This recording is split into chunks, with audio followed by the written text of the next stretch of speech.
I intend to resign. Canada will soon have a new Prime Minister after more than 9 years of Justin Trudeau's leadership.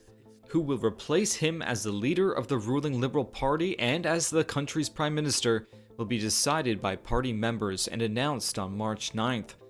Reuters Canada Bureau Chief Caroline Stauffer explains how we got here.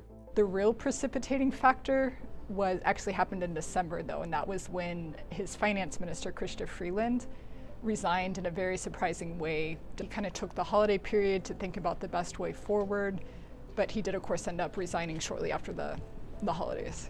But all indications from our reporting are that he had kind of intended to stay around and try to be the Liberal candidate for the next election.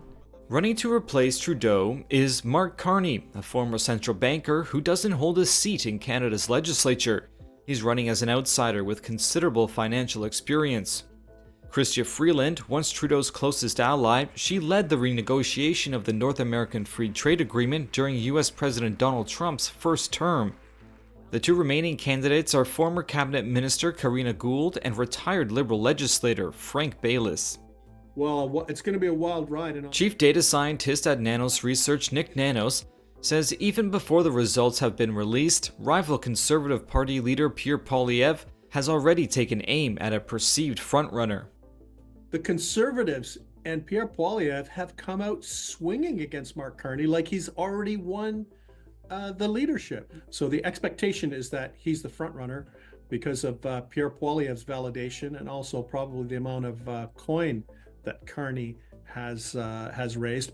With Trudeau at the helm, polls had indicated the Liberals were certain to lose the next election. It was like the death spiral for the Liberal Party of Canada. Now fast forward, Justin Trudeau stepping down, Donald Trump slapping on tariffs, the Liberal leadership kicking into play, and that 27-point advantage that the federal Conservatives had has, for all intents and purposes, almost vanished. The next federal election must be held by October 20th, but could come earlier or even almost immediately after Trudeau's replacement is named. Nanos says the next Liberal leader will have to work to separate themselves from the unpopular Trudeau, no matter who wins.